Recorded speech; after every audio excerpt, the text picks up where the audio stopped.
Hola, ¿qué tal, radioelectrónico? ¿Conoces los auriculares balanceados? Hay opiniones muy diferentes sobre ellos. Unos dicen que son la pera, una maravilla, que tienen bastante más calidad que los convencionales. Otros dicen que esto del balanceo de los auriculares es una solemne tontería, que no mejora nada en absoluto con respecto a los estándar, e incluso que es una estrategia comercial de los fabricantes para encarecer el producto y ganar más dinero. ¿Y tú qué opinas al respecto? Por mi parte, me voy a limitar a hablaros de este tema desde un punto de vista técnico, expresando el funcionamiento y las diferencias entre uno y otro sistema. ¿Te quedas para ver el vídeo con nosotros?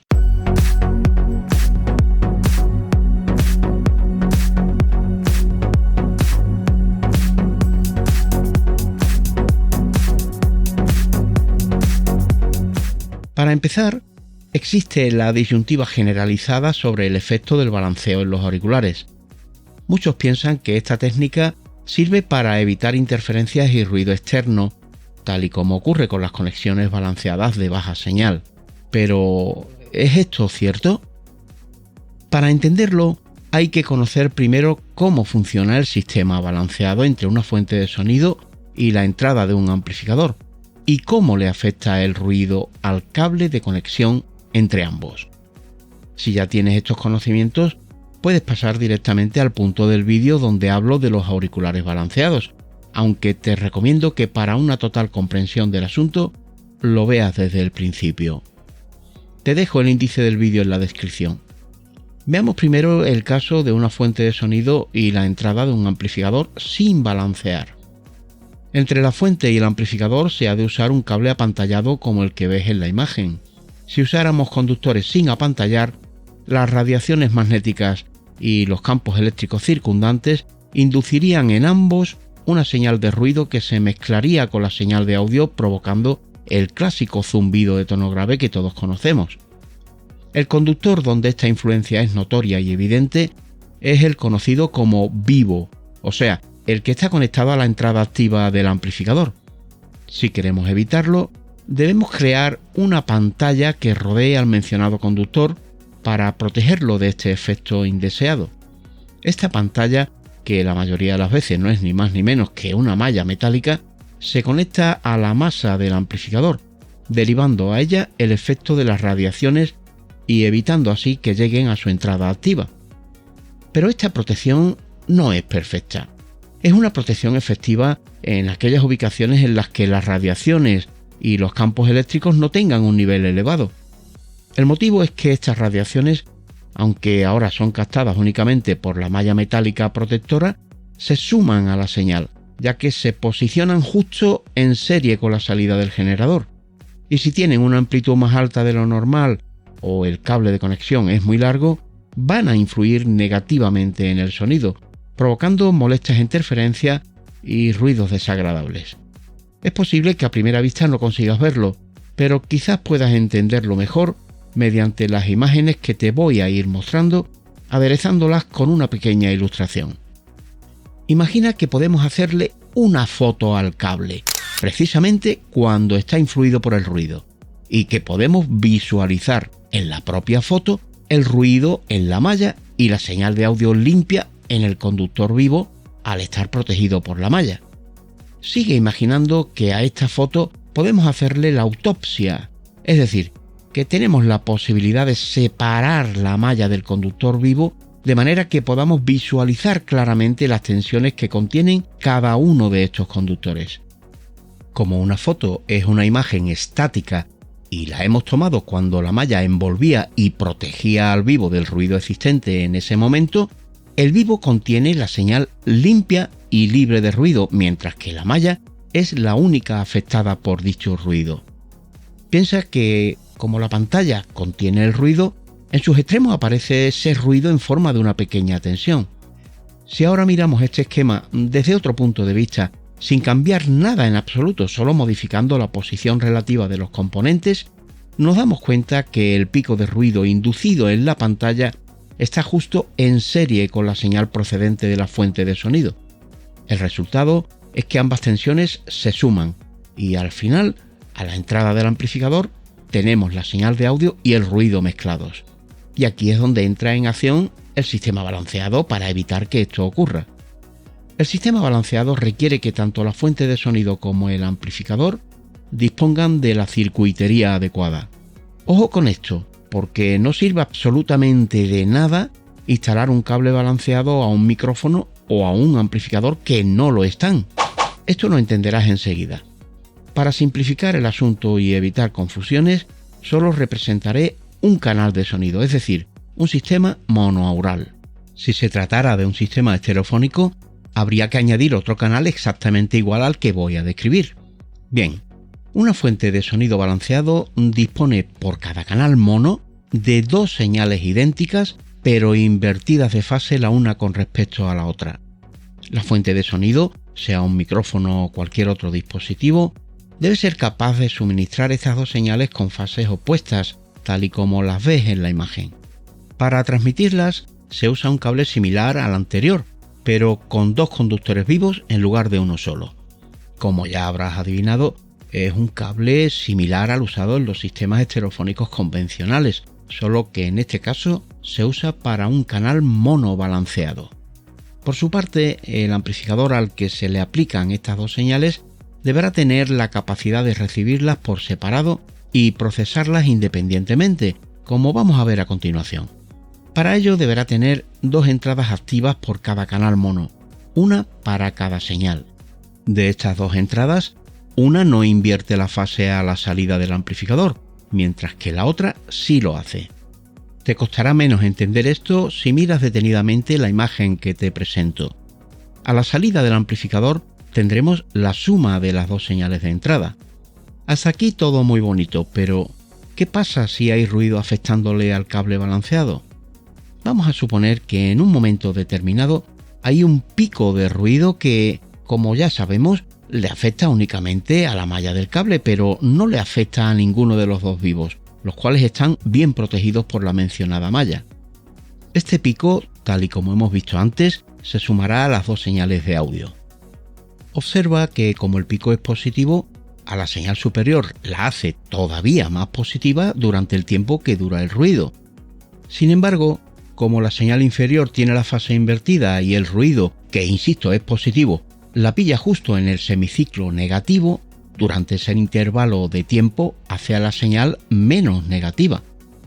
Estas son las dos señales afectadas por el ruido que recibe el amplificador. Ahora fíjate en las dos señales que tenemos a la salida, prestando especial atención a los picos de ruido. Las señales se suman, como antes, pero el pico de ruido en una de las señales es más positivo y en el mismo momento en la otra señal es menos positivo. Esto da como resultado que al sumarse ambas a la salida, el ruido queda compensado y desaparece totalmente, de manera que al final obtenemos una señal completamente limpia.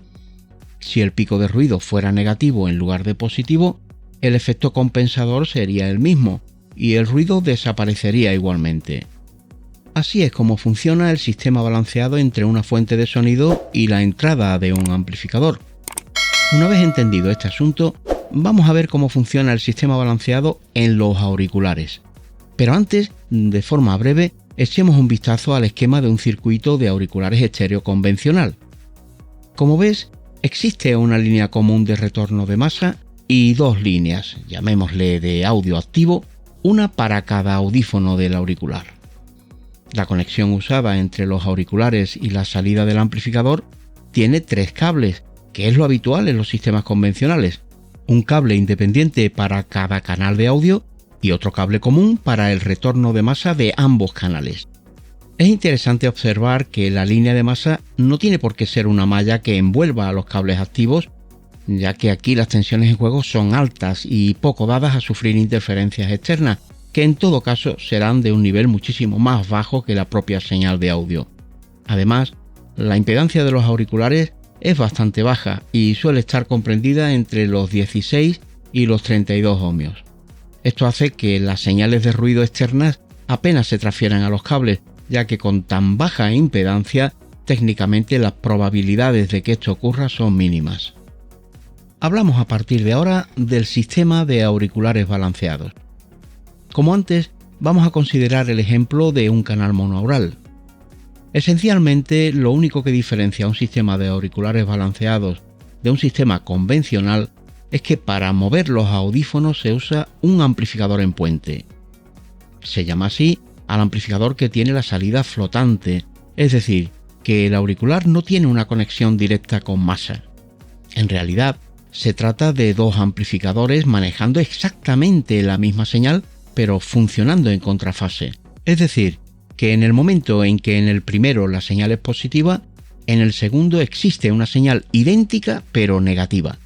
Lo entenderás mejor si te imaginas la salida de cada amplificador como si fuera una batería, con lo que tendríamos dos baterías en serie. El punto de unión de las baterías sí está unido a masa, pero los auriculares están conectados directamente al positivo de una de ellas y al negativo de la otra. Esto tiene como consecuencia que la tensión de salida en bornes del auricular sea justo el doble de la que tendríamos con un amplificador convencional de similares características. Esta técnica tiene algunas cosas interesantes que vamos a comentar a continuación. La primera es que con este tipo de amplificadores, en teoría pueden llegar a obtenerse potencias 4 veces superiores a su homólogo convencional. Esto lo podemos comprobar fácilmente mediante la fórmula de la potencia eléctrica. Supongamos que un amplificador convencional nos da 1,5 voltios de salida sobre un auricular de 16 ohmios. La potencia que entrega es de aproximadamente 140 milivatios. Un amplificador en puente que entregue el doble de tensión sobre el mismo auricular, teóricamente nos daría 562 milivatios, que es 4 veces la potencia anterior. Por esta razón, se argumenta que la dinámica de unos auriculares balanceados es superior a la de unos convencionales.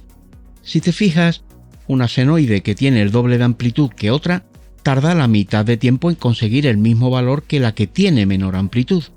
Es verdad que esto aumenta la dinámica de los sonidos, pero no es menos cierto que se conseguiría el mismo efecto usando un amplificador convencional de una potencia superior. Otro de los argumentos a favor de los balanceados es que sufren una menor distorsión armónica que los convencionales.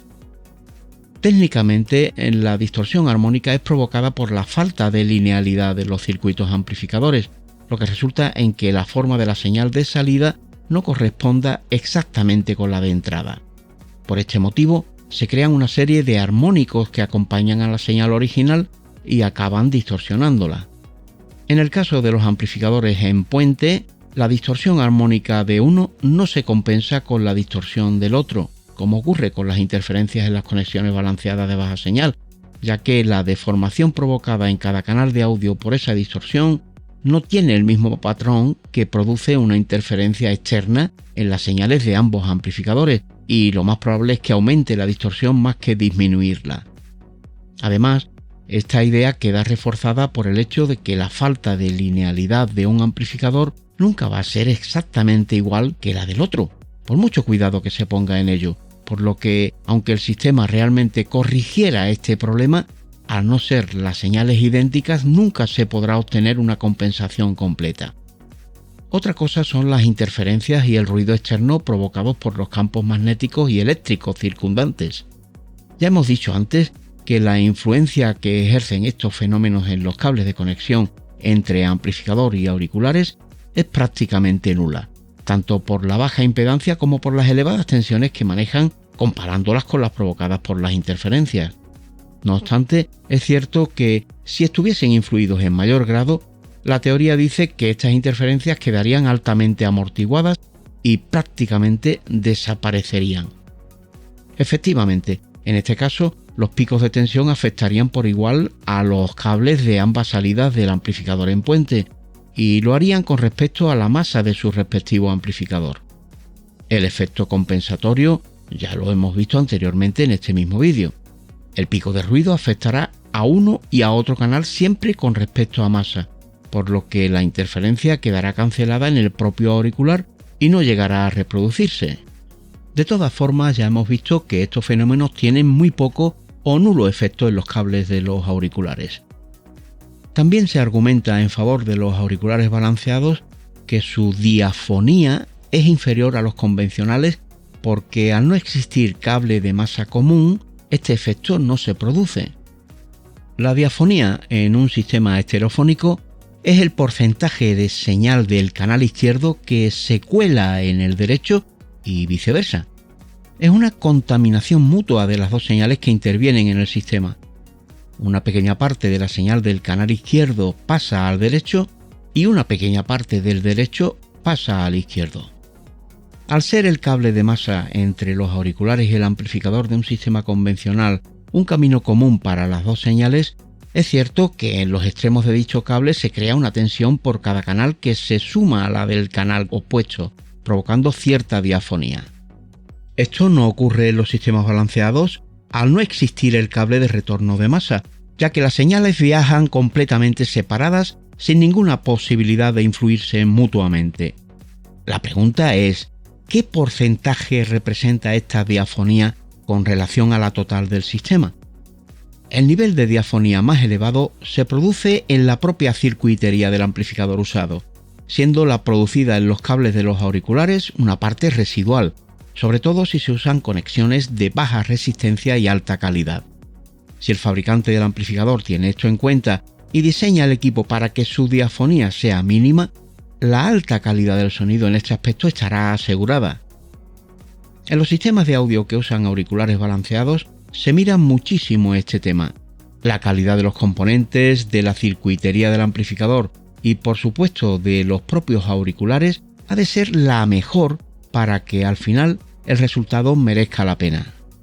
Por último, comentar que unos auriculares balanceados pueden usarse sin problemas con un amplificador no balanceado usando un simple adaptador. De hecho, muchos balanceados lo incorporan ya de origen. Sin embargo, si quieres usar unos auriculares convencionales en un amplificador balanceado, lo tienes más difícil, ya que habría que sustituir el cable de 3 conductores por otro de 4 y realizar una modificación desde los mismos audífonos hasta el propio conector. Espero haber arrojado suficiente luz sobre este asunto. A partir de aquí, que cada uno saque sus propias conclusiones. No olvides suscribirte a este canal para no perderte ninguno de nuestros vídeos. Además, puedes visitar nuestro blog en www.radioelectronica.es, donde obtendrás información adicional. Hasta pronto, radioelectrónico.